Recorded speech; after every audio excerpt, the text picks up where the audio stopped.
वायुताय मंदारमाला परिभूषिताय दारहासाय रसन्मुखाय नमोस्तु गोपीजनवल्लभाय सच्चिदानन्दरूपाय विश्वोत्पत्त्यादिहेतवे तापत्रयविनाशाय श्रीकृष्णाय वयं नमः। श्रीलक्ष्मीर्वाच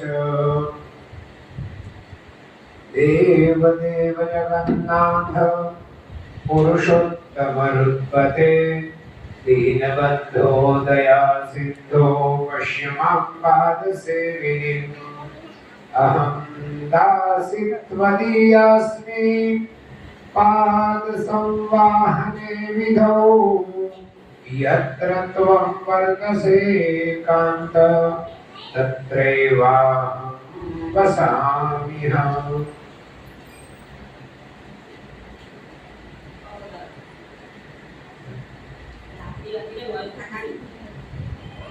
लक्ष्मी जी भगवान ने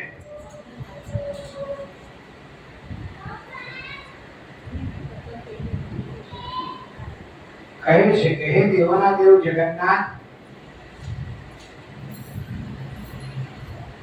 તમારી કૃપા દ્રષ્ટિ મારી ઉપર બનેલી રહે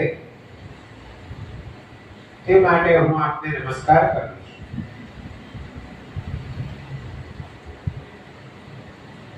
એકાંત ચરણ કમળની સેવા કરવાના કાર્યમાં હું તમારી દાસી છું। જ્યાં તમે વસો છો ત્યાં હું પણ વસું છું।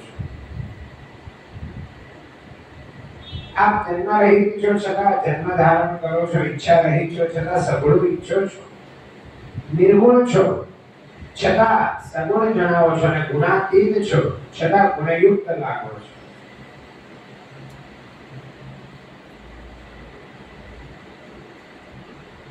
एकत्वं प्रष्टुमिच्छामि भगवान् भक्तवत्सल येन चिरनेन जायन्ते तृणां सर्वे मनोरथाः।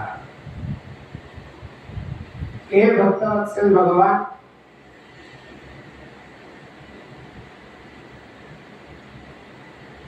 एक बात मारे તમને પૂછવી છે કે જે કરવાથી મનુષ્યના બધા જ મનોરથો પૂર્ણ થાય છે તે મનમાસનું બધું જ શ્રેષ્ઠ વ્રત આપ મને કહો કે મનમાસમાં ઉપોષણ કરવાનું જેમને સામર્થ્ય નથી તેઓએ શું કરવું જોઈએ? ઉપોષણ એટલે ઉપવાસ,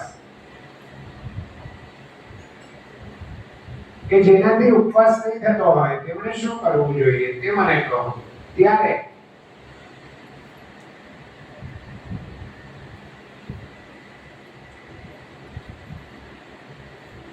ભગવાન કહે છે કે પાપનો નાશ કરનારું વ્રત હું તમને કહું છું તો તમે સાંભળો કે અનંત ફળની ઈચ્છાવાળા જે મનુષ્યો છે અને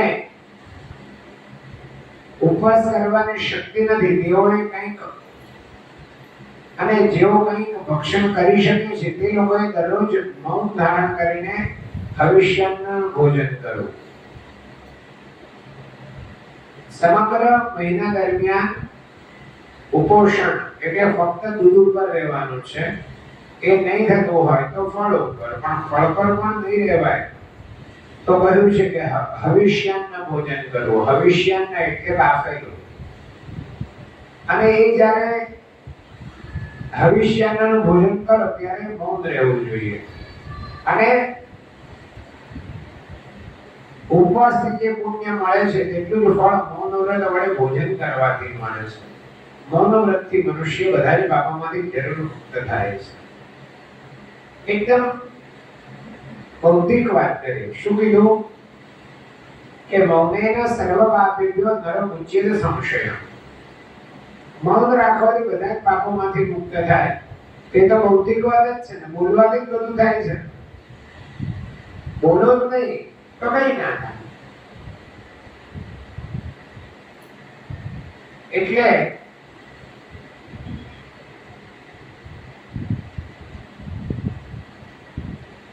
ગુરુ મહારાજે એટલે રંગોદૂત ગુરુ મહારાજે જે ગ્રંથ લખ્યો ગુરુ લીલામૃત,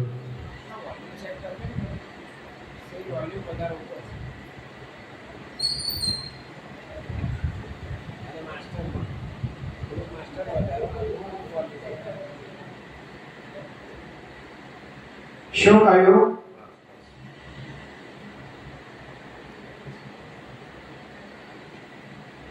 કે મૌનેન સર્વપાપેભ્યો નરો મુચ્યેત સંશય મૌનાત ભવતિ સૌભાગ્યમ મૌનાત રૂપમ પ્રજાયતે મૌનાત પ્રવર્તતે કીર્તિસ તસ્માત મૌનમ સમાચરે.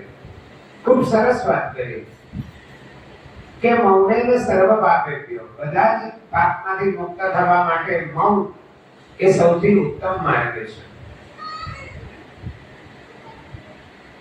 અને મૌન વ્રતથી શું મળે? મૌનાત ભવતિ સૌભાગ્ય, મૌનથી સૌભાગ્ય મળે.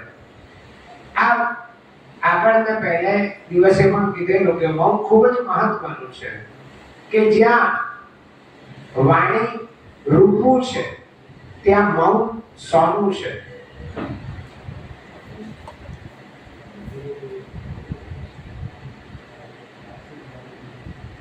તો મૌનમાં એ તાકાત છે. લોકો વર્ષો સુધી મૌન ધારણ કરતા હોય છે. આપને નહીં ખબર એટલે મને જે સૌથી વધારે મૌનમાં રહ્યા એવા એક સંતની ખબર છે, જેને જોયા હોય ખૂબ વર્ષો ત્યાં રહ્યા. નારેશ્વરમાં પાછળ પહેલા રામ દરબાર હતો. તમે નારેશ્વરમાં બાપજીના દર્શન કરીને પેલું શાંતિ નિકુંજમાં જાઓ અને શાંતિ નિકુંજમાંથી બહાર નીકળો ને એટલે પાછળ આમ રામજીના ફોટાવાળી જગ્યા હતી અને એને રામ દરબાર કહેવામાં આવતું એ જગ્યાને. અને એ રામ દરબારમાં લાલજી મહારાજ રહેતા. એ લાલજી મહારાજે 12 વર્ષ મૌન રાખેલું. 12 વર્ષ, હા 12 વર્ષ સુધી મૌન રાખેલું. અને એ જ લાલજી મહારાજે ખૂબ ચોક્કસ નહીં પણ 90% થી 95% મને સ્મરણ છે ત્યાં સુધી એ જ લાલજી મહારાજે ગાંધીનગર પાસે એક વાસણિયા મહાદેવ છે, વાસણ ગામ છે કે વાસણા, અમદાવાદનું વાસણા નહીં, ગાંધીનગર પાસે અને મહેસાણા ગાંધીનગરની વચ્ચેનો જે હાઈવે છે ત્યાં એક વાસણા ગામ છે. અને એ વાસણા ગામમાં વાસણિયા મહાદેવ છે. અને વાસણિયા મહાદેવની બરાબર સામે એમણે 52 ફૂટની હનુમાનજીની મૂર્તિની સ્થાપના કરી છે. તમે હાઈવે પરથી જાઓ ને તો તમને દેખાય હાઈવે પર જ છે, મેઇન એ ગામના મેઇન રોડ પર જ એ મહાદેવ છે, વાસણિયા મહાદેવ. એની વિશેષતા ત્યાં છે ને 12 જ્યોતિર્લિંગ છે. 12 એટલે જેવા છે એવા જ બનાવેલા છે એવું નહીં, પણ 12 શિવલિંગ છે. અને 12 શિવલિંગ પર કુદરતી રીતે અલગ અલગ વૃક્ષોના જે પાંદડા હોય એવી આકૃતિ છે. એટલે જેની ઉપર પીપળાની આકૃતિ છે એ મહાદેવનું નામ પીપળેશ્વર, જેની ઉપર પીપળાના પાનની આકૃતિ છે લીમડેશ્વર. આવી રીતે વડના પાંદડાની આકૃતિ વટેશ્વર. આવા 12 શિવલિંગ ત્યાં સ્થાપેલા છે. અને પ્રાચીન મહાદેવ છે. કોઈ વાર એ બાજુથી નીકળવાનું થાય તો એ દર્શન કરાય. અને બરાબર એની સામે એટલી બધી ઊંચી મૂર્તિ છે કે તમે હનુમાનજી પાસે એની પાસે ઉભા રહો ને તો તમે ખાલી પગની ઘૂંટી પાસે આવો, એટલી વિશાળ મૂર્તિ છે. સરસ. એ લાલજી મહારાજે એની સ્થાપના કરી છે. અને એ લાલજી મહારાજ જ્યારે નારેશ્વર જતા હતા ત્યારે એમણે 12 વર્ષ મૌન પાળ્યું હતું એવું મારા સ્મરણમાં છે. તો આમ મૌનાત ભવતિ સૌભાગ્ય, મૌનથી સૌભાગ્ય પ્રાપ્ત થાય. મૌનાત રૂપમ પ્રજાયતે, દેખાવડા થવું હોય તો પણ મૌન પાળવું જોઈએ તો તમારું રૂપ વધે. મૌનથી સૌભાગ્ય વધે છે, રૂપ વધે છે. એટલે જો તમે વધારે પડતું મૌન રાખો ને તો મને લાગે છે કે પાર્લરમાં જવાની જરૂર નહીં પડે, તમારું રૂપ વધે અને કીર્તિ વિસ્તાર પામે. તમે મૌન રાખો તો તમારી કીર્તિ વધે. તેથી મૌન વ્રત જરૂર પાળવું. મૌના કલહ હાનિસ્યાન મૌનદ આયુ પ્રવર્ધતે. મૌનથી કલહ થતો નથી. એ તો સર્વસામાન્ય કે બોલો જ નહીં તો કલહ થાય જ નહીં, એટલે ઝઘડો થાય જ નહીં.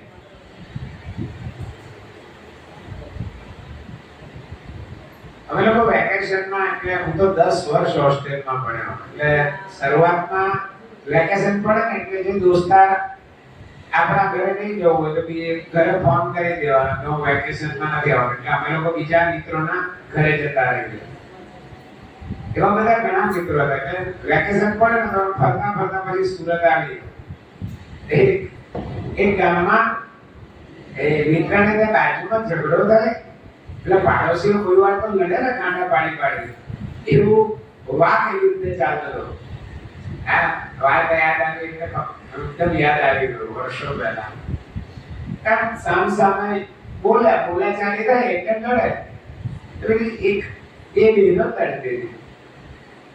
એટલે ભાઈ બહુ બોલે એમાંથી એક છે ને પેલી બોલી નાટકે ને એટલે ખાલી બહાર આવે એટલું જ બોલે, કેમ થાકી ગઈ એટલે ભાઈ પાછું થોડુંક બોલે. થોડી વાર થાય ને એટલે ભાઈ ચૂપ થયો છે, મને લાગ્યું કે તું થાકી ગઈ લાગે છે, બસ આટલું બોલી ધંધારી કરતી રહે ને પેલી બોલ્યા જ કરે. એટલે મૌનમાં ઘણી તાકાત છે. સામે કોઈ જવાબ નહીં આપે તો ઝઘડો થવાનો ની સંભાવના ટળી જાય છે. એટલે મૌન વ્રત મૌનાત કલહાનિસ્ય, કલહ થતો નથી. મૌનાત આયુ પ્રવર્ધતે, મૌનથી આયુષ્ય વધે. કેમ વધે? વિજ્ઞાન એમ કહે છે કે 15-20 મિનિટ બોલવાથી એટલો બધો શ્રમ લાગે કે તમે 4 કિલોમીટર ચાલો અને જે શ્રમ લાગે, જે થાક લાગે, એટલો જ થાક તમને 20 મિનિટ 25 મિનિટ બોલવાથી લાગે. એમને મારું 12 કિલોમીટર ઉતરી ગયું પ્રદીપભાઈ, એટલે અસર કે 20 મિનિટ બોલો, 20-25 મિનિટ એટલે 4 કિલોમીટર ચાલ્યા જેટલો શ્રમ તમને પહોંચે છે. આયુષ્ય વધે છે અને સુખી થવાય છે. તેથી મૌન વ્રત પાળવું.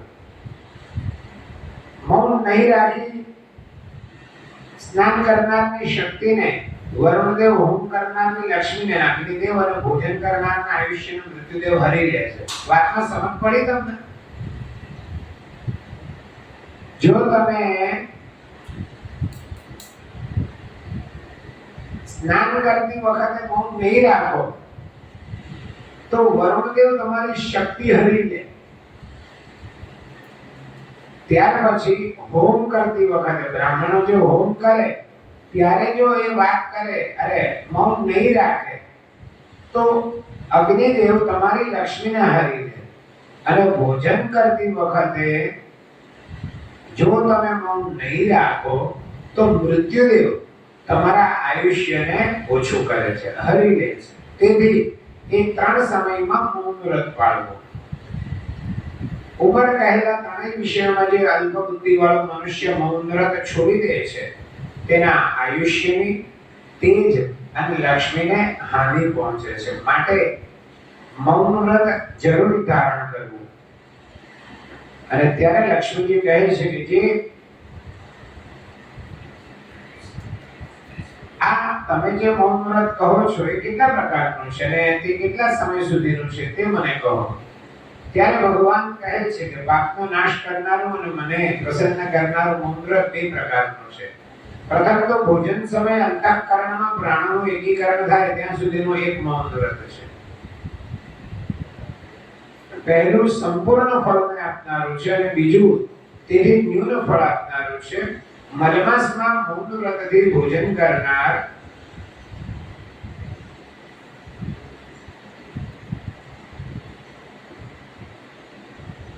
બધા જ પાપોમાંથી મુક્ત થાય છે. જે મનુષ્ય 1 મહિના સુધી મૌન વ્રત કરે છે તે અક્ષય ફળને પ્રાપ્ત કરે છે. આના જે મૌન વ્રત પાળે એને માટેનું છે. મહાપાપોનો નાશ કરનારું પ્રાયશ્ચિત છે.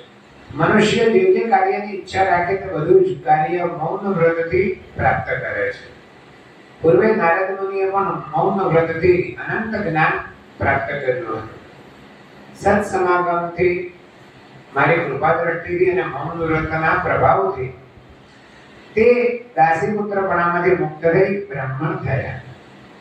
મને પ્રસન્ન કરનારા તે મૌન વ્રતનું નારદજીએ પાલન કર્યું હતું. પાપોનો નાશ કરનારું તે મૌન વ્રત ભોજન સમયમાં યોગ્ય ગણાય છે. તિથિ નક્ષત્ર યોગથી મૌન વ્રતમાં બધા જ દાનોનું ફળ રહેલું છે. મલમાસમાં મૌન વ્રત રાખનારને ઇષ્ટાપૂર્ત ફળ યજ્ઞ, વાવ, કૂપ વગેરે બાંધવાથી થતું પુણ્ય પ્રાપ્ત થાય છે. અગ્નિહોત્રમ તપસ્સત્યમ વેદાનામ ચાક્ષુપાલનમ આતિથ્યમ વિશ્વદેવશ્ચ ઇષ્ટમિત્યમ વિધીયતે. ઇષ્ટાપૂર્ત એટલે શું તેની ટીકા લખેલી છે.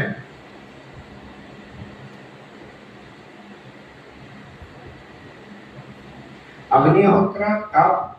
અગ્નિહોત્ર એટલે કેટલાને ખબર છે? અગ્નિહોત્ર એટલે એવું છે વ્રત થોડું અઘરું છે, એટલે થઈ શકે પણ કોણ કરે એવું એમ.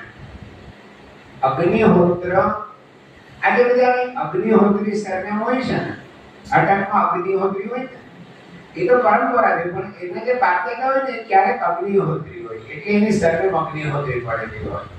અગ્નિહોત્રી એટલે ના, એ અગ્નિહોત્રી એટલે જ્યારે એનો લગ્ન થાય ત્યારે ચોરીમાં જે યોજક નામનો અગ્નિ હોય અને એ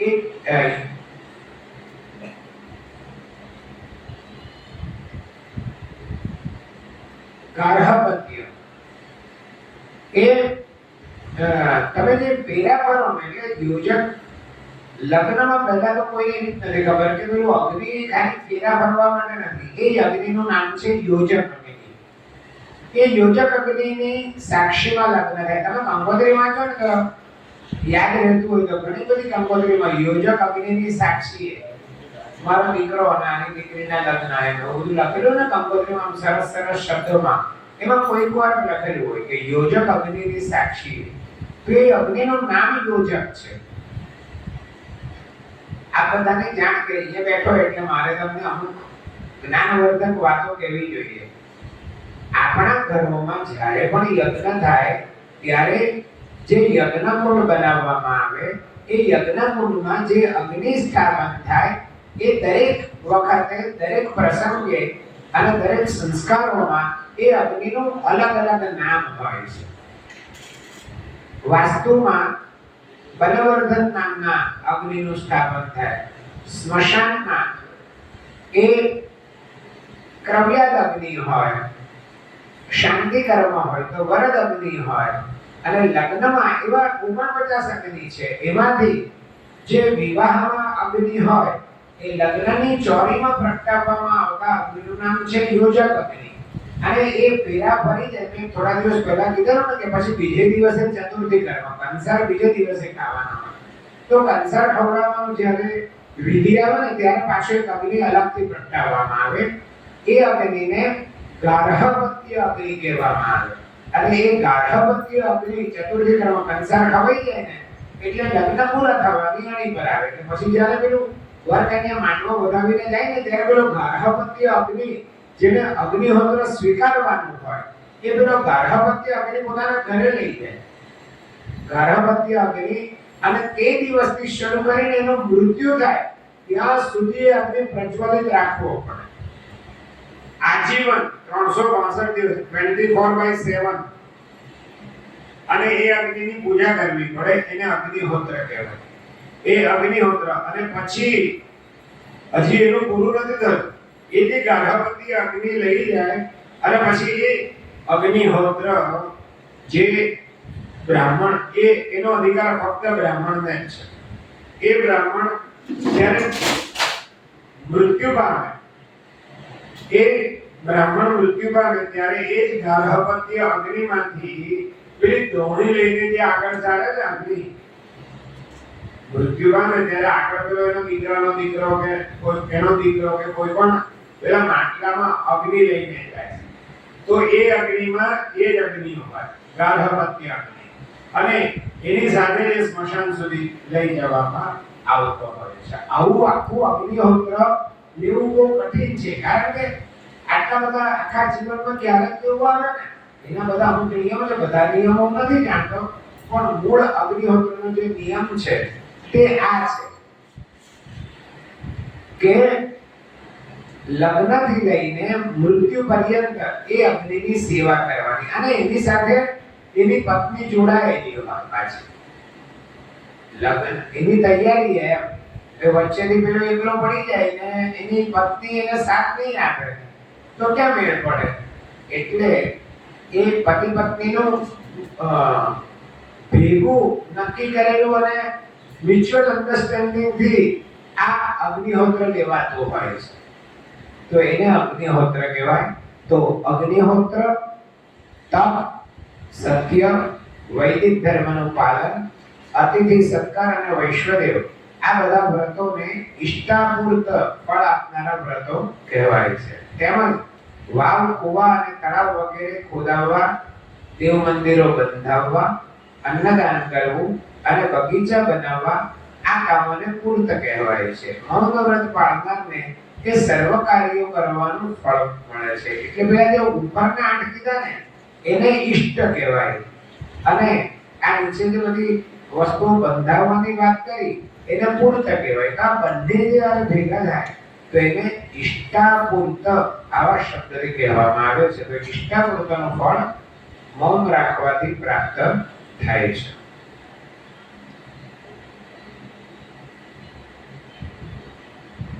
બધા માસોમાં આ માસ સગળાથી અધિક શ્રેષ્ઠ છે.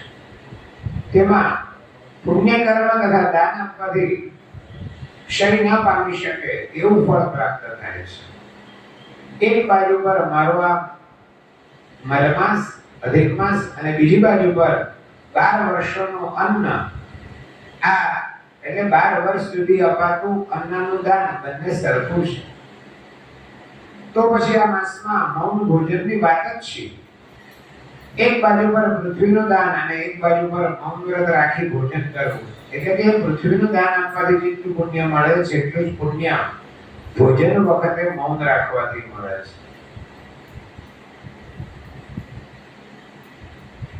એ બેઉની સરખામણી થતી નથી એવું ભગવાન શંકર, બ્રહ્માજી અને મારું ત્રણેયનું કહેવું છે.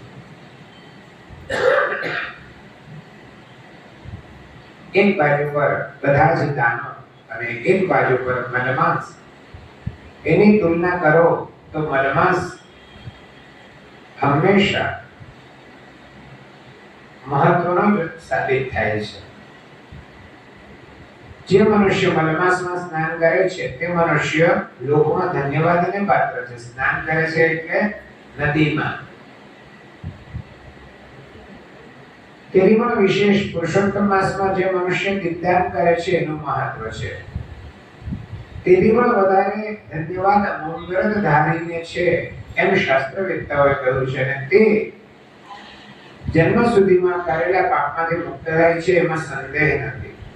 હજી પણ એમ લાગે કે આપણે તો આખા મહિનામાં કર્યું જ નહીં, તો આજે પૂનમ બરાબર અડધે પહોંચ્યા છે, આવતીકાલથી શરૂ કરવાનું.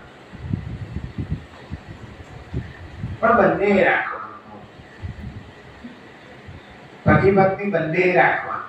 એનું કારણ શું? કેટલી શાંતિ. મીઠું ઓછું છે, મરચું ઓછું છે, લીંબુ ઓછું છે, ના છે તે છે, કશું મહત્વનું થાય જ નહીં. ભાવે છે નથી ભાવતું, ના નથી બરાબર ને બધી જ હમણાં જીત મટી જાય. અમારા મોટા એવું કહેતા, મોટા એટલે અમારા મોટા કાકા, કે કાષ્ઠ મૌન પાળવાનું. કાષ્ઠ મૌન એટલે શું? કાષ્ઠ એટલે લાકડું, અને લાકડાનો ટુકડો પડ્યો હોય તે કઈ બોલે, એટલે તમે મૌન પાળો તો એ કાષ્ઠ મૌન પાળવાનું. લાકડાનો ટુકડો પડી ગયો હોય એમ તમારે કશું જ બોલવા નહીં, ઈશારો પણ કરવાનો, આવૃત્તિ કરાય નહીં. એ મૌન કહેવાય જ નહીં. મોઢામાંથી પણ સ્વર કે વ્યંજન નીકળવો જ ના જોઈએ, ઈશારો પણ નહીં કરાય. એટલે મૌન એટલે સંપૂર્ણ મૌન. ભગવાનનું મનમાં ભજન જ કરવાનું, કોઈને ઈશારાથી કશું કહેવાનું નહીં, અને પોતે પોતાનું કામ કરવાનું અને ભગવાનનું નામ લેવાનું. એવા મૌનની જ આ વાત છે. તમે બધું બોલ્યા કરતા વધારે ઈશારા કરી દો તે મૌન કામનું શું? એટલે એ મૌન વ્રત કામનું નહીં. મૌન વ્રત એટલે જ આમાંથી કોઈએ મૌન પાળવું હોય ને તો આપણા સુરતમાં બહુ સરસ સંસ્થા છે ત્યાં આગળ મૌન પડાય છે. ખબર છે કોઈને? પૂજ્ય મોટા જે હરિઓમ આશ્રમ છે ને કુરુક્ષેત્ર ત્યાં આગળ બબ્બે વર્ષના બુકિંગ હોય છે મૌન મંદિરના. એમાં બધા 7-7 દિવસનું મૌન પાડે. પૂજ્ય મોટાએ પોતાના એક ગ્રંથમાં એવું લખ્યું છે કે 21 દિવસનું મૌન 21 વાર જે પાળે છે એ પરમાત્માની ખૂબ નજીક છે.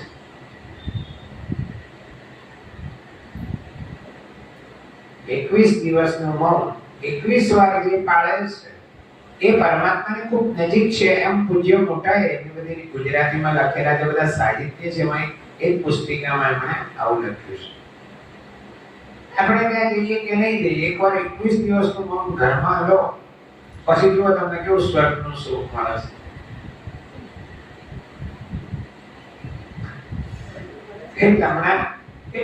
જસ્ટ ઇમેજિન, મને રોજ એવું થાય અમુક વાત આમ તમારા મનથી વિચારો કે કાલથી હું મૌન લઈશ. તમે જુઓ એટલું બધું કામ થશે ને, અગર ત્યાં બહુ કામ થઈ જાય તો. અને એટલા માટે લખ્યું છે અહીંયા મૌનનું આટલું બધું મહત્વ કેમ? તો કે વાણી બધું બગાડે. અમુક જણને બોલતા જ ના આવડતું, હા પાડતા નહીં આવડે, ના પાડતા નહીં આવડે, કેવી રીતે ના પાડવી તે આવડે નહીં, કેવી રીતે હા પાડવી તે આવડે નહીં. એના કરતા મૌન વધારે શ્રેષ્ઠ હોય છે. તેથી પણ વધારે ધન્યવાદ. હા, અને કહ્યું કે જન્મ સુધીમાં કરેલા બધા જ પાપોમાંથી મૌન વ્રતથી તમે મુક્ત થાઓ છો. એટલે મૌન વ્રતથી પાપોમાંથી મુક્ત થાઓ છો એમ. આજન્મ સુકૃતા પાપા મુચ્યતે નત્ર સંશયઃ. આમાં લખેલું છે ને, શ્લોકો સહિત લખેલું છે. મલિપ્લુચે કૃતમ યેસ્તુ મદભક્ત્યા મૌન ભોજનમ સ્વર્ગ મોક્ષ ફલાવાપ્તિ ભવેત તસ્ય ન સંશયઃ. આ બધી જ વાતો જમતી વખતે મૌન રાખવા ઉપર ખૂબ ભાર આપ્યો છે. શું લખ્યું કે જે મનુષ્ય કપટ ભાવે પણ આ અત્યંત દુર્લભ વ્રત કીધું હોય તો તે મનુષ્યના દર્શન માત્રથી સમગ્ર જગત પવિત્ર થાય છે. અને મલમાસમાં જે મનુષ્યોએ મારી ભક્તિ કરીને એટલે કે ભક્તિપૂર્વક મૌન વ્રતથી ભોજન કર્યું છે તેમને સ્વર્ગ મોક્ષની પ્રાપ્તિ જરૂર થાય છે, એમાં સંશય નથી. એટલે ભોજન જેને મૌન રાખીને, આમાં સ્વર્ગ અને મોક્ષ બંને લખ્યું છે, પણ કાલથી કરો તો કમસે કમ સ્વર્ગ તો મળશે, મોક્ષ મળે કે નહીં ખબર નહીં. અને ખાલી અધિક મહિનામાં નહીં, સમગ્ર જીવન દરમિયાન જો શક્ય હોય તો જમતી વખતે મૌન પાળવાનું. મારા બહુ બધા મિત્રો છે, ઘણા મિત્રો છે જે વર્ષો થઈ ગયા જમતી વખતે મૌન રાખે છે. એટલે જમતી વખતે અધિક મહિનામાં તો મૌન વ્રતથી ફળ મળે જ છે, પણ એમને પણ તમે જમતી વખતે મૌન રાખવું જોઈએ. 3 જગ્યાએ મૌન રાખવાનું મહત્વ છે: સ્નાન કરતી વખતે, જમતી વખતે અને નિત્ય કર્મ કરતી વખતે. એટલે કે હોમ કરો, તમે કઈ પાઠ પૂજા કરતા હોય તો એ વખતે બોલાય. આપણે તો પૂજા કરવા બેઠા હોઈએ તો કેટલું બધું મગજ પર ભાર હોય. જોજે કચરા વાળો આવશે, દૂધ વાળો આવે, મુલ્લામાં રહો ને તો ખબર પડે, બધું જાત જાતની બૂમો પડતી હોય. એટલે એટલા બધા કામો તમારા મગજમાં ફરતા હોય. અને બહેનોની એક લાક્ષણિકતા છે, બહેનોને કોઈ એમ કહે ને કે પાણી લાવજે ને તો એ સીધા જ જઈને પાણી લેવા જાય અને સીધા જ પાણી પાછું લાવે, તમને આપે હાથમાં. એવું બને એ લોકો જતા બી એક કામ કરે અને પાણી લઈને આવતા ત્યારે બી કંઈક કામ કરતા આવે. સીધું પાણી લેવા જાય ને સીધું પાણી લઈને આવે, એવું થાય જ નહીં. એ લોકો કઈ ને કઈ કામ કરતા આવે. કોઈ લાક્ષણિકતા દરેક બહેનોની. મૂળ વાત મૌન વ્રત રાખવાની છે. મૌન વ્રતથી ઘણું બધું પુણ્ય પ્રાપ્ત થાય છે. કેમ? વાણીના પણ ઘણા બધા પ્રકાર છે. એમાંની એક પણ વાણી નહીં બોલવું તે મૌન.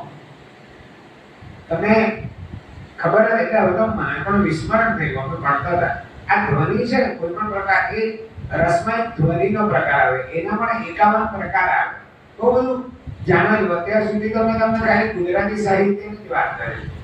હજી તો સંસ્કૃત સાહિત્યની વાત જ નથી કરી. એ પણ કેટલું વિશાળ છે. આગળ લખ્યું કે પુરા ચાવંતી નગરે બ્રાહ્મણ સંસિત વ્રતઃ દેવ શર્મેતિ વિખ્યાતો તેજસા સૂર્ય સન્નિભઃ.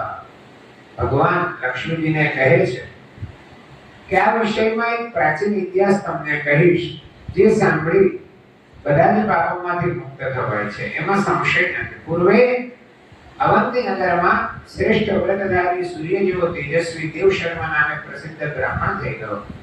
તે વેદાધ્યયનમાં તત્પર અને શાંત હતો. તેના પાપો તપના પ્રભાવથી ભસ્મીભૂત થઈ ગયા હતા. તે ઈચ્છા રહિત, અહંકાર રહિત, મમતા રહિત અને જીતેન્દ્રિય હતો. આ પ્રમાણે તે પોતાના ધર્મમાં નિષ્ઠાવાળો થઈ પોતાનું જીવન પસાર કરતો હતો. તેવામાં કોઈક સમયે દૈવ યોગે મલમાસ પ્રાપ્ત થયો, અર્થાત કે અધિકમાસ પ્રાપ્ત થયો. અને તે સમયે તે બ્રાહ્મણ મનથી વિચાર કર્યો કે હું શું કરું? મારા શરીરમાં તો એવી કોઈ શક્તિ હવે રહી નથી કે જેના યોગે કોઈ પણ સમયે ઉપવાસ કરીને હું ઉત્તમ ફળ મેળવી શકું. એ ભામિની આ પ્રમાણે ચિંતા કરતો તે નિદ્રાધીન થયો. અને તે સમયે સ્વપ્નાવસ્થામાં જઈને મેં તેને મૌન વ્રતથી ભોજન કરવાનો સ્વપ્નમાં આદેશ કર્યો. નિદ્રાનો ત્યાગ કરી હર્ષથી આકુળ વ્યાકુળ નેત્રવાળથી જાગૃત થયો. મલમાસ પૂર્ણ થયો ત્યાં સુધી તેણે મૌન વ્રતથી ભોજન કર્યું. મલમાસની સમાપ્તિના અમાવાસ્યાના દિવસે તેણે વ્રતોદ્યાપન કર્યું. તેના પર અનુગ્રહ કરવા માટે પુરુષોત્તમ દેવ પધાર્યા અને પોતાની ઈચ્છાથી ઉત્તમ સમયે મેં તેને વિમાન મોકલ્યું. તેમાં આસન પર બેસી તે વૈકુંઠમાં ગયા. જ્યારે તે વિમાનમાં બેસી વૈકુંઠમાં આવતો હતો ત્યારે સ્વર્ગમાં દેવતાઓએ તેની પૂજા કરી. હે વિપ્ર, તું ભાગ્યશાળી અને પુરુષાર્થ થયો છે કે જેને આવું શ્રેષ્ઠ મૌન વ્રત ધારણ કર્યું તેનું જ આ શ્રેષ્ઠ ફળ તમને પ્રાપ્ત થયું છે. એટલે મૌન રાખવું એ જીવનનું શ્રેષ્ઠ એવું વ્રત છે. અને એ શ્રેષ્ઠ વ્રત જો આપણે જીવન દરમિયાન પાળી શકીએ તો એનાથી શ્રેષ્ઠ બીજું કોઈ તપ નથી. તમને દરેક વસ્તુના 3 વિભાગ 17મા અધ્યાયમાં ભગવદ ગીતામાં બતાવ્યા છે. એનું નામ જ ગુણત્રય વિભાગ યોગો નામ સપ્તદશોધ્યાય. જે બધા ઉપર યોગ આવે ને, ભક્તિ યોગ, પુરુષોત્તમ યોગ, વિષાદ યોગ, આ 17મા અધ્યાયનું નામ છે ગુણત્રય વિભાગ યોગ. તો એમાં બધા અલગ અલગ બાબતોના 3 ગુણો બતાવ્યા છે. એટલે વિભાગત્રય એટલે કયા? ગુણત્રય વિભાગ યોગ એટલે 3 ગુણ છે કે ત્રિગુણ, સત્વ, રજ અને તમ. એ સાત્વિક, રાજસી અને તામસી. તો એમાં ઘણી બધી વસ્તુઓ બતાવી છે. ધીરજના 3 પ્રકાર, બુદ્ધિના 3 પ્રકાર, દાનના 3 પ્રકાર, ભોગના 3 પ્રકાર, યજ્ઞના 3 પ્રકાર, ધીરજના 3 પ્રકાર. આમ અનેક વસ્તુના બધા પ્રકાર બતાવે છે, સાત્વિક, રાજસી અને તામસી. એમાં મૌન રાખવું એટલે તમને બહુ ગુસ્સો આવે ને ત્યારે પણ મૌન જ રાખવાનું. કારણ કે ક્રોધ અને મૌનને દૂર દૂર સુધી નહીં લેવા દેવાના. કોઈને બહુ ગુસ્સો આવે, ઈચ્છામાં અંતરાય આવે ત્યારે પણ સંયમ કેળવવો, તે સંયમ. એવા 26 સદગુણોને તમારે ડેવલપ કરવા પડે. ખૂબ બધી વાતો છે. મૂળમાં એ મૌનના પણ 3 પ્રકાર ગયા છે. તો એ વખતે એમાં પાછું કાયિક, વાચિક અને માનસિક, કાયિક, વાચિક અને માનસિક એવા ત્રણ તપના પ્રકાર, એ ત્રણના પણ પાછા ત્રણ પ્રકાર, એમ 9 પ્રકાર તપના બતાવ્યા છે. તો એ મૌન વ્રતનું મહત્વ દર્શાવતી આ વાત કરી અને છેલ્લે ભગવાન કહે છે કે એવમ, કે આવા પ્રકારનો મૌન વ્રતનો પ્રભાવ છે તે વ્રત કરનારાઓનું સુખ, મૌન કરનારાઓને આ વ્રત સુખ આપનારું હોય છે. તેથી મનમાં સર્વાત્મ ભાવે મૌનનું વ્રત કરવું. ઘણા એવા માણસો છે કે સમગ્ર મહિના દરમિયાન મૌન પાળતા હોય છે. એને ફક્ત જમતી વખતે જ, ભોજન વખતે જ મૌન પાળવું એવું નથી. એ તો પેલું ડાયલ્યુટ કરતા કરતા, કે આમાં તો મહત્વ ભોજન વખતનું છે, પણ આખા મહિના દરમિયાન પણ તમે મૌન રાખી શકો એ પણ શાસ્ત્ર સંમત વાત છે. તો આપણે ભગવાનને એવી પ્રાર્થના કરવાની કે ભાઈ અમે આ અધ્યાયમાં કહેલી બાબતોનું પાલન મનથી કરવા ઉત્કટ બનીએ, એવી ઉત્કંઠા અમારામાં જાગે, એવી અમારી ઉપર કૃપા કરજો. એવં વ્રત પ્રભાવોસ્તિ કર્તॄણાં સુખદાયકઃ તસ્માत् સર્વાત્મના કાર્યં મૌનં માસી મલિં લુચે.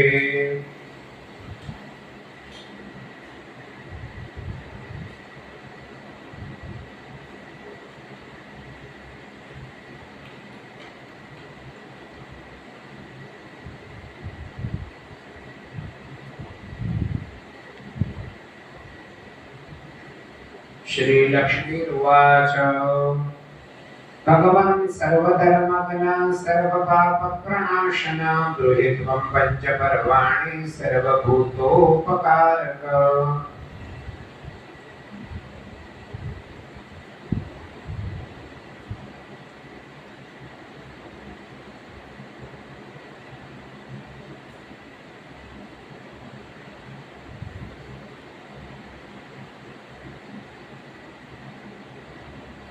આગળના અધ્યાયમાં લક્ષ્મીજી ભગવાનને પૂછે છે કે ભગવાન સર્વધર્મજ્ઞ સર્વપાપ પ્રણાશન ગૃહીત્વં પંચપર્વાણિ સર્વભૂતોપકારક. શ્રીમદ આપણે આજે પૂનમ થઈ ને 15 દિવસમાં કેટલી બધી પ્રકારના વ્રતો અધિક માસમાં શું કરી શકાય એને માટેના આવી ગયા. એમાંના અધિક મહિનાનું સૌથી શ્રેષ્ઠ વ્રત જે આવવાનું બાકી છે તે પંચપર્વનું વ્રત વિશે લક્ષ્મીજી પૂછે છે કે તમે મને પંચપર્વો કહો. બધા જ પાપોનો નાશ કરનારો અને પ્રાણી માત્ર ઉપર ઉપકાર કરનાર એવા એ ભગવાન એ પંચપર્વ નું મહત્વ અને એના વિશે મને કંઈ કહો. ત્યારે ભગવાન કહે છે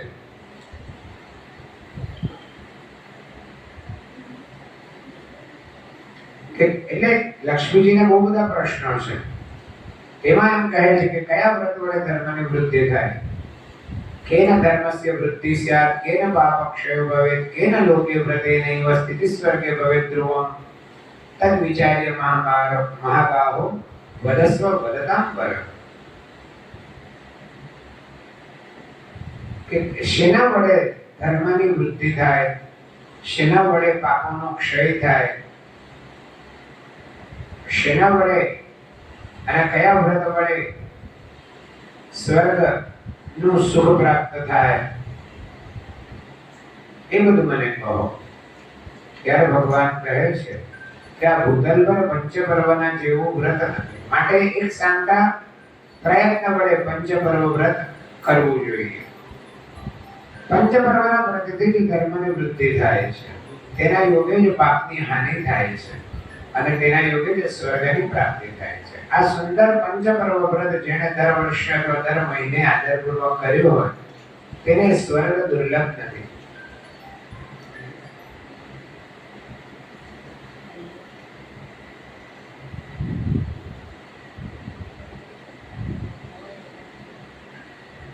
ધન્યાસ્તે કૃતકૃત્યાસ્તે સનાથાસ્તે યશસ્વિનઃ દીર્ઘાયુષ્યાઃ પ્રજાવંતો મેધાયુક્તાશ્ચ ધાર્મિકાઃ, કે જેમણે શુદ્ધ ભાવથી પંચપર્વ વ્રત કર્યું છે તેઓ જ ધન્ય કૃતાર્થ સનાથ યશસ્વી દીર્ઘાયુષી પ્રજાવાન બુદ્ધિમંત ધર્મિષ્ઠ પરોપકારી દાન તત્પર અધ્યયન કરવામાં તત્પર સર્વ પ્રકારની સંપત્તિથી ભરપૂર ગૃહવાળા અને ભાગ્યશાળી થાય છે.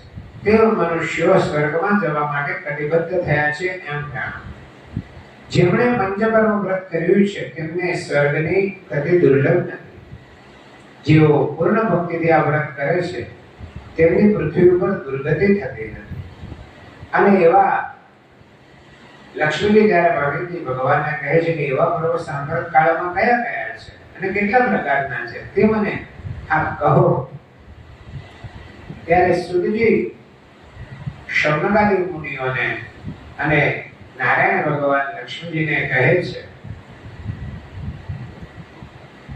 કે હે લક્ષ્મી, પ્રથમ તને બાપુના સમૂહનો નાશ કરનારો સઘળા પ્રકારના અર્થને આપનારો રૂપને તથા પુત્રને આપનારું વૈધૃતિ નામનું પર્વ કહ્યું. એ વૈધૃતિ નામનું પર્વ ખરેખર તો સમસ્ત દોષોને દૂર કરનારું છે. અલંકારાદી અનેક વસ્તુઓને આપનારું અને સદબુદ્ધિ આપનારું છે. આ પર્વ જેઓ પોતાના ઘરમાં આદરપૂર્વક કરે છે તેઓને પૂર્વોક્ત ફળ મળે છે. ઉપર કહ્યું તે પ્રમાણેનું બધું જ વ્રત ફળ આ પર્વના વ્રતથી મળે છે.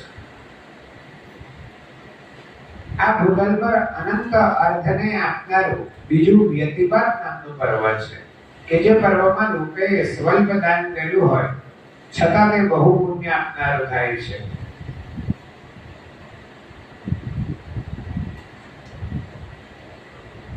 અને આ વિષયમાં પણ ઘટિકા યોગથી જ્ઞાનાધિકપણું રહેલું છે. માટે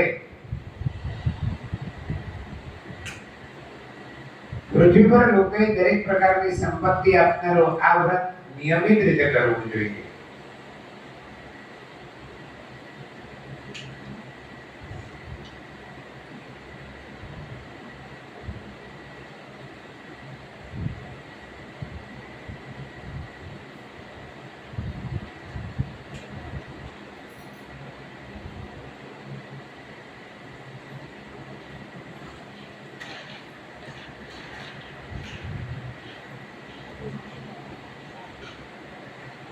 આગળ ચાતુર્ધમ કિલવેદ શાસ્ત્ર જનિતમ દર્શાક્ષુક્તમ શુભમ પૂર્વેશામ સુખદાયકમ પિતૃયજો શ્લોકમ ચ મુખ્યમ તથા તસ્મિન દર્શવિદો કૃતેજ વિધિના પુંભિસ્સપાર્યે મુદા જાયન્તે દૃઢવંશ રક્ષણ પરાહ પુત્રાષ્ટ તેષાં ગૃહે.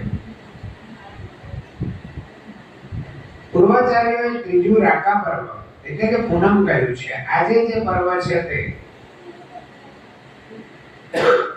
ત્રીજું પૂનમ કહ્યું છે.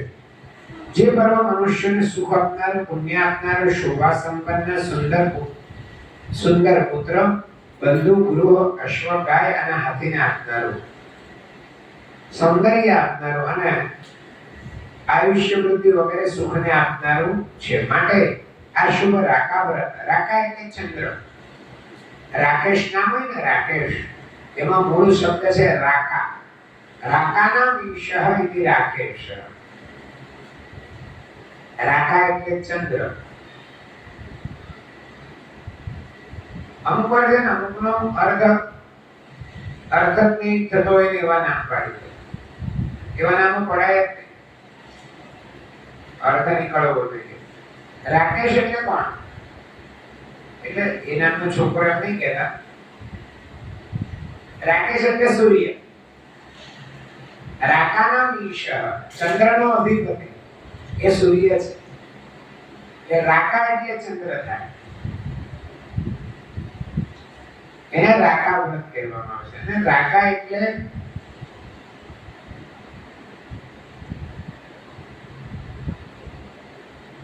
રાત્રિ એવું પણ થાય. એટલે હું કાલે ચોક્કસ એનો અર્થ કહીશ તમને. રાકા એટલે આમ તો ચંદ્ર છે, તો એને રાકા વ્રત કહેવામાં આવે છે. તે તું કર. ચોથું કયું વેદશાસ્ત્રમાંથી પ્રગટ થયેલું ઉત્તમ દર્શ પર્વ કહેલું છે અમાસનું દર્શ પર્વ કહેલું છે તે પૂર્વજોને સુખ આપનારો અને પિતૃ યજનમાં શ્રુતિ પ્રતિપાદિત મુખ્ય કર્મ છે જો સ્ત્રી સહિત મનુષ્યો સહર્ષ દર્શ વિધિ કરવામાં આવે તો તેમને ત્યાં વંશનું રક્ષણ કરવામાં દ્રઢ ઉત્તમ પુત્રો જન્મ ધારણ કરે છે એટલે દર્શ કે દર્શ અમાવાસ્યા તમે છે ને પંચાંગમાં કે સારું પંચાંગ હોય ને એમાં હંમેશા દર્શ અમાવાસ્યા એમ લખેલું હોય અમારા જે પેલા આડા પંચાંગ આવે ને એમાં અમાસના દિવસે ખાલી અમાવાસ્યા એવું નહીં લખેલું દર્શ અમાવાસ્યા એમ લખેલું એટલે દર્શ વ્રત એટલે અમાસનું વ્રત તો પૂનમ અને અમાસ બંનેને પર્વમાં ગણેલી છે અને પાંચમું એકાદશી પર્વ છે કે જે શુભ ફળ વાળું છે પાપોના સમૂહનો નાશ કરનારો છે બધા જ પર્વોમાં શ્રેષ્ઠ અને વિષ્ણુને પ્રિય કહેલું છે જે વ્રત કરીને ધનધાન્ય સહિત મનુષ્યો સુખી થાય છે અને અર્થાથી અર્થને પામે છે એટલે જે પણ ઈચ્છા રાખો એ બધી એકાદશીના વ્રતથી પ્રાપ્ત થાય છે એકાદશી કરીએ તો વૈકુંઠ પામીએ અનુપમ મારા પદને પ્રાપ્ત કરે છે છઠ્ઠું પર્વ દ્વાદશ સંક્રાંતિનું છે તેમાં પણ ઉપર પ્રમાણે દાન આપવું દ્વાદશ સંક્રાંતિ એટલે દર મહિને સંક્રાંતિ આવે ખાલી આપણને જાન્યુઆરીની જ ખબર હોય છે મકર સંક્રાંતિ પણ ફેબ્રુઆરી માર્ચ એપ્રિલ મે જૂન જુલાઈ ઓગસ્ટ સપ્ટેમ્બર ઓક્ટોબર નવેમ્બર અને ડિસેમ્બર 12 મહિનામાં 12 કે 13 તારીખથી 16 તારીખની વચ્ચે સૂર્ય રાશિ બદલે સિવાય કે અધિક મહિનો એ છે ને ગુજરાતી મહિના સાથે જોડાયેલું છે પણ સમજવા માટે ઇંગ્લિશ મહિનાને આધારે તમે એને આ રીતે સમજી શકો તેમાં પણ ઉપર પ્રમાણેનું દાન કરવાથી પુણ્ય પ્રાપ્ત થાય છે આ પ્રમાણે પ્રથમ કહેલા પર્વો સાથે બે એકાદશીઓના યોગથી 7 પર્વો સર્વ પ્રકારના પાપોને હરનારા કહ્યા છે આ બધા જ પુણ્યકાળના પર્વો છે જેના હસ્તમાં ધન હોય તેને આ પર્વો સિદ્ધ થાય છે માટે ધન મેળવવાની આવશ્યકતા તો ખરી છે એવું લખ્યું છે તસ્ય પરમાણે સિદ્ધેતિ યસ્ય હસ્તે ભવેત ધન ધન હોવું ખૂબ જરૂરી છે આ ધન વિશે ઘણી બધી વાતો છે સમજવા જેવી કે ધન કેવી રીતે મળે એટલે એના કઈ આમ નુસ્ખા નથી ધન ક્યારે મળે અને કેવી રીતે મળે ધન કોઈને નથી મળતું નિર્ધન લોકોને કેમ નથી મળતું એટલે એના ભાગ્યમાં ધન કેમ અલ્પ પ્રમાણમાં હોય છે અને કોઈની પાસે ધન કેમ પુષ્કળ પ્રમાણમાં હોય છે આવી બધી પણ વાતો છે અને અહીંયા લખ્યું છે કે પરવાણ સિદ્ધતિ યસ્ય હસ્તે ભવેત ધનમ જેના હાથમાં પૈસો હોય ને તે બધા જ પ્રકારના પર્વ કરી શકે છે ધનમર્જય કાકુસ્થ ધનમૂલ વિદમ જગત અનંતરમ દૈવ પશ્યામિ નિર્ધનસ્ય મૃતસ્ય છે ધનનું મહત્વ બતાવતા અહીં લખે છે કે શ્રી રામચંદ્રએ પણ પોતાના બંધુને ઉદ્દેશીને કહ્યું છે કે હે લક્ષ્મણ તું ધન સંપાદન કર આ જગત ના મૂળમાં ધન રહેલું છે ધનમૂલ છે આ સમગ્ર જગત ધનમૂલ છે નિર્ધન મનુષ્ય અને મરણ પામેલો મનુષ્ય એ બેમાં હું બહુ વધારે અંદર જોતો નથી અનુભવ વાંચો ને મને હસવું આવી જાય થોડીક હસવા જેવી એક વાત આ તમારી પાછળ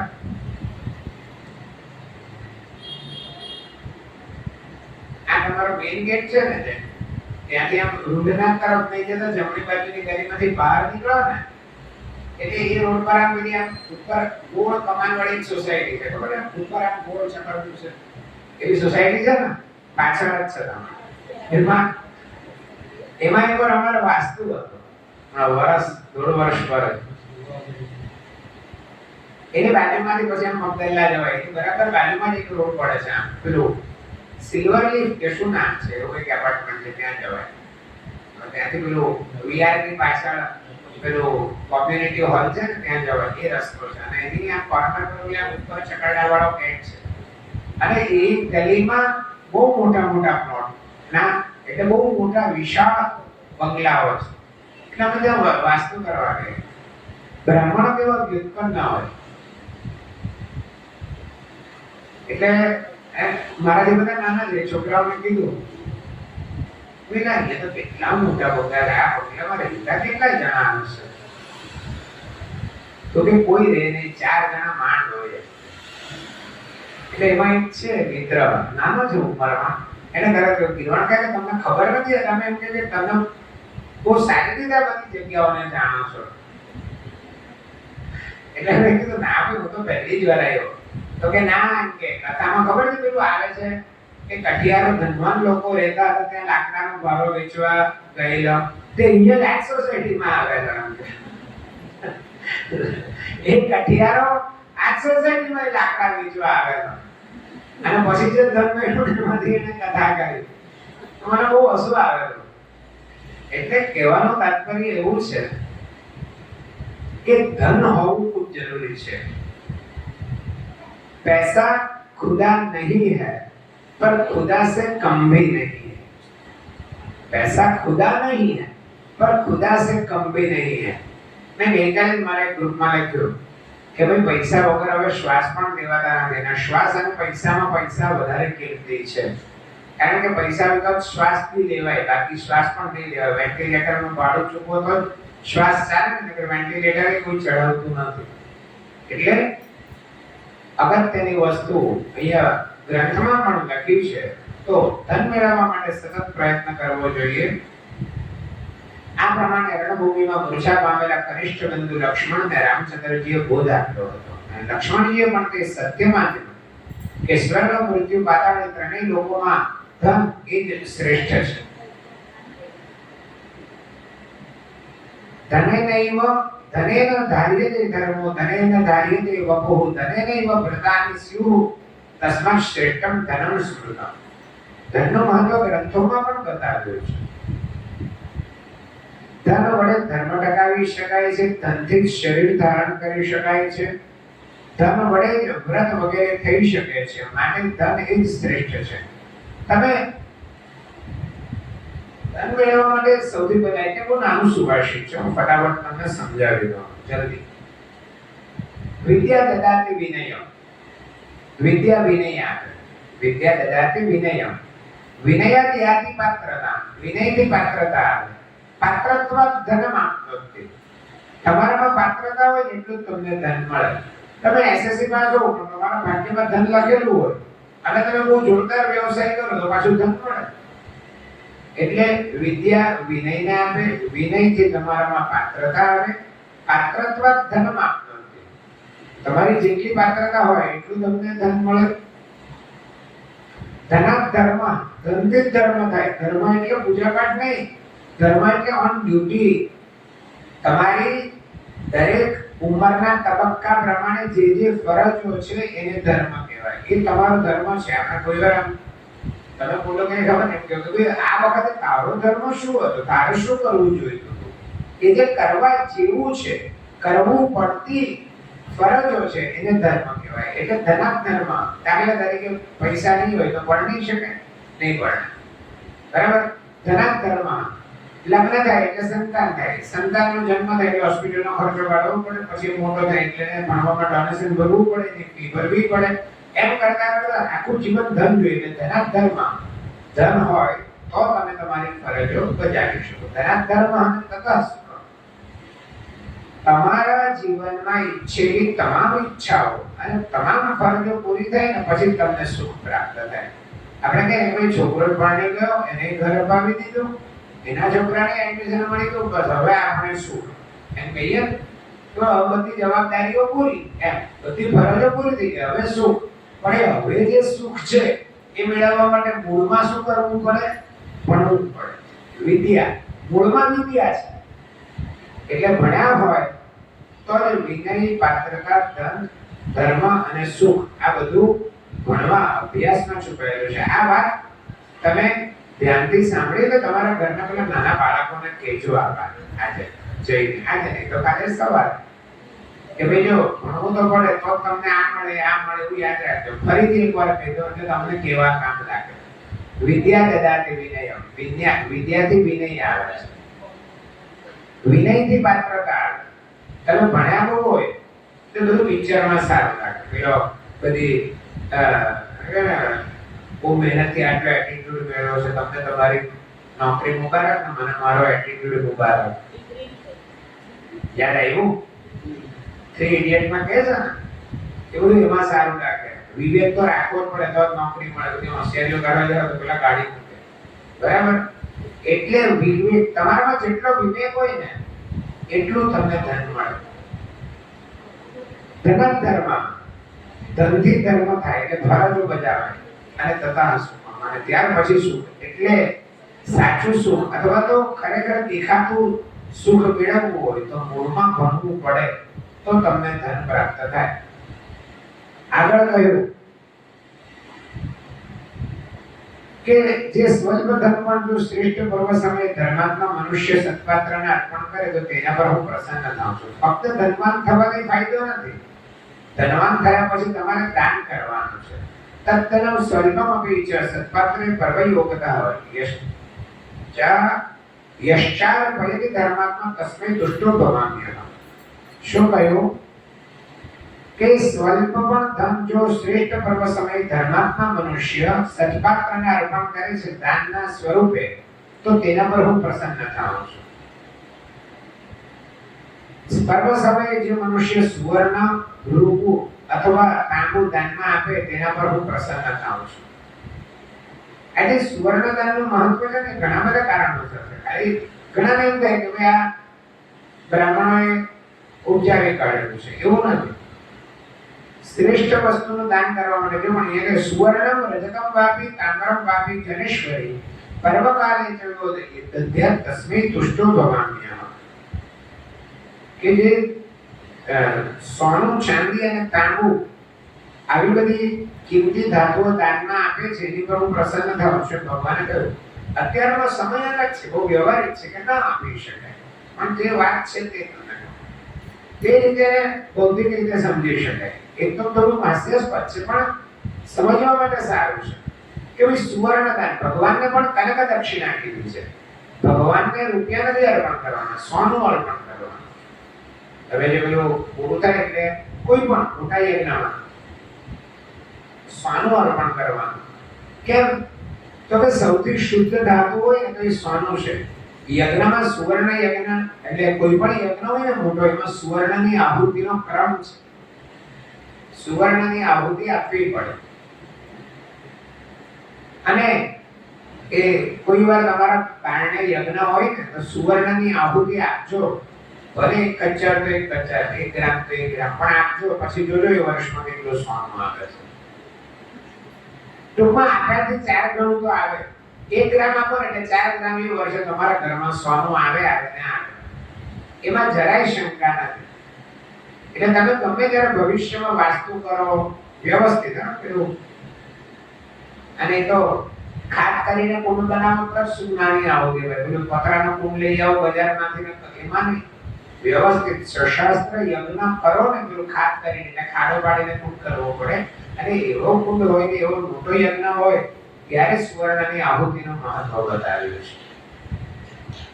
તો અને બીજું એટલા માટે એ અમે ખાલી આમ જ સમજાવવા માટે કહેતા હોઈએ કે ભગવાનને સુવર્ણ કેમ અર્પણ કરવાનું. કે ભગવાન તો બધે ફરે ને. તે વિચારો ડોલર રૂપિયામાં કન્વર્ટ કરાવવા ક્યાં જાય? તમે અહીંયાથી અમેરિકા રૂપિયા લઈને જાઓ તો ચાલે? ડોલર જોઈએ કન્વર્ટ કરાવવા પડે. હવે અમેરિકાથી અહીંયા આવો તો ડોલર અહીંયા ચાલે નહીં ચાલે. પણ સોનું હોય તો બધે ચાલે. એટલે ભગવાનને સોનું આપવાનું. એને જાહેર વાપરવું હોય ને એને કન્વર્ટ નહીં કરવું પડે, બધે વાપરી શકે સોનું. મૂળ સુવર્ણ એ ખૂબ શુદ્ધ રીતે ધારણ કરવું. પહેલાના સમયમાં છે ને સુવર્ણ ધારણ કરવાનું પણ પ્રમાણ છે ગ્રંથોમાં કે સુવર્ણ કેમ. તમે જોયું હશે તમારા ઘરે જ્યારે શ્રાદ્ધ હોય તો જે તમારા ગોર મહારાજ હોય તે દર્ભની વીંટી પહેરાવે. શ્રાદ્ધ કરે ને પેલી દર્ભની વીંટી પહેરે. એ દર્ભ સોનું એ બધું સુપરલેટિવ ડિગ્રીમાં આવે. એટલે સૌથી પાવન વસ્તુ કહેવાય. એ પવિત્ર નહીં, પાવનમાં આવે. એને અડો તો તમે પવિત્ર થઈ જાવ. પવિત્ર હોય અપવિત્ર થાય, પાવન હોય અપવિત્ર નહીં થાય. પાવનનું પાવન જ રહે. આગળ કહ્યું કે જે મનુષ્ય પર્વ સમય પ્રાપ્ત થતા સત્પાત્રનું પૂજન કરી તેને ધન ધાન્ય અર્પણ કરે છે તે જ ભાગ્યશાળી મનુષ્ય ધન્ય ગણાય છે. જે મનુષ્ય મહાકષ્ટે પ્રાપ્ત કરેલ ધન ધાન્ય અર્પણ કરે છે તેને લક્ષ્મી સ્થિર થાય છે. સંન્યાસીને ભોજન આપવું અને યથાશક્તિ વસ્ત્ર આપવું પરંતુ તેના હાથમાં ધન નહીં આપવું, કારણ સંન્યાસીને ધન આપનાર મનુષ્યને પાપ લાગે છે અને દોષ લાગે છે. બ્રાહ્મણના હસ્તમાં ધન આપવું, સંન્યાસીના હસ્તમાં ભોજન આપવું, વિષ્ણુ ભગવાનના હસ્તમાં ફળ અર્પણ કરવું અને ગુરુના કુળમાં યશ અર્પણ કરવું. સરસ વાત. યતિનામ વિપ્ર હસ્તે ધનમ દેયમ, યતિ હસ્તે ચ ભોજનમ, વિષ્ણુ હસ્તે ફલમ દેયમ, યશો દેયમ ગુરોઃ. તમારે કોઈ ડોક્ટરને આશીર્વાદ આપવા હોય તો શું આપો? એક નવું દવાખાનું કે હોસ્પિટલ ખોલી હોય અને એ હોસ્પિટલ કે દવાખાનામાંથી આમ પૂજામાંથી ઉભો થાય એનું ઓપનિંગ હોય દવાખાનાનું અને એ ડોક્ટર તમને પગે લાગે તો તમે શું આશીર્વાદ આપો? તારો ધંધો બહુ ચાલે એમ તો ડોક્ટરને આશીર્વાદ આપવો હોય તો શું આપી શકે? બેનો શેર યશસ્વી ભવ, અર્થાત કે તમારા ઘરે જે પેશન્ટ આવે તમારી હોસ્પિટલમાં કે દવાખાને એ સારો થાય એનો યશ તમને મળે એટલે યશસ્વી ભવ, એને તમને યશ પ્રાપ્ત થાવ એવા આશીર્વાદ અપાય.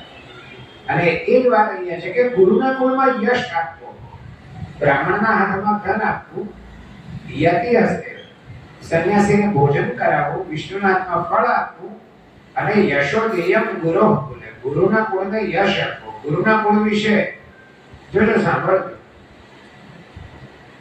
કદાચ પણ આપણને કોઈ વાર કોઈની ખોટી વાતો સાંભળવા પડે ને તો પણ ગુરુના કુળને લાંછન લાગે એવું આપણાથી બોલાય નહીં. આપણા ગુરુના કુળને લાંછન ના લગાડે. સુપાત્ર શિષ્યને વિદ્યાદાન આપવું, ઉત્તમ કુળમાં કન્યાનું દાન કરવું, બ્રાહ્મણને ગૌદાન આપવું અને સાધુ પુરુષને હંમેશા બધા સાધુ પુરુષ એટલે પાવા નહીં, સાધુ પુરુષ એટલે સજ્જન, જેન્ટલમેન. આવું છે ને મધુપર્કમાં પણ આવે અહમ સાધુ.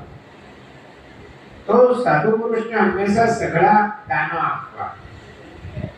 સજ્જનો એને બધી પ્રકારના દાનો આપી શકાય છે. બધા જ વ્રતોમાં સપ્ત પર્વના જેવું ઉત્તમ વ્રત નથી, તેથી તો શુભ પ્રાપ્તિ માટે યત્નપૂર્વક આ સપ્ત પર્વ વ્રત કર.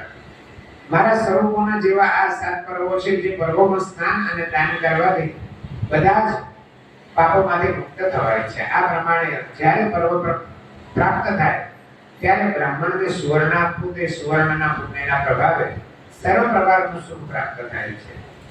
જે મનુષ્ય દક્ષિણા સહિત યજ્ઞોપવિત યુક્ત અને સોપારી સહિત મુખવાસ સાથે મોદકોનું દાન કરે છે તે મનુષ્યો અથવા સ્ત્રીઓ પુણ્યરૂપ છે એમાં સંશય નથી. જેમનો ઉત્તમ સંસ્કાર હોય છે તેઓને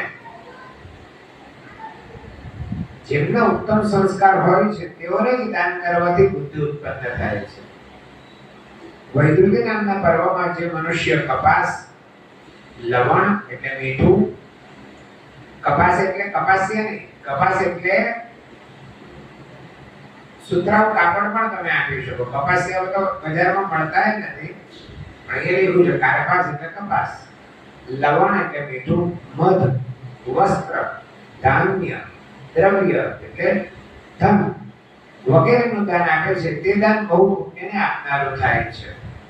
જે મનુષ્ય કૃષ્ણાર્પણ બુદ્ધિથી અથવા તો શિવ પ્રત્યાર્થે યથાશક્તિ દાન આપે છે તેનું ફળ પણ અનંત છે. અને અંતે સુતજી કહે છે કે હે મુનિઓ, જે મનુષ્ય આ કથા શ્રવણ કરે છે તેને વિશ્વના ધન આપે છે. ધનના પ્રભાવે તે મનુષ્ય પુણ્ય કર્મ કરે છે અને પુણ્યના પ્રભાવે આ જગત માંથી તેની મુક્તિ થાય છે. ઇમામ કથામ યશ્મયાત મનુષ્યસ્તસ્મૈ ધનમ યચ્છતિ વિશ્વનાથ ધન પ્રભાવાચ્ચ કરોતિ પુણ્યમ पुण्येन मुक्तिर्भवति यः पुंसः। जय श्री पुराण संहितायां पुरुषोत्तम महात्म्ये सप्तपरोपद प्रभाव वर्णन नाम विमर्शः। श्री कृष्णार्पणमस्तु। वसुदेवसुतं देवं कंसचाणूरमर्दनं देवकी परमानन्दं कृष्णं वन्दे जगद्गुरुम्।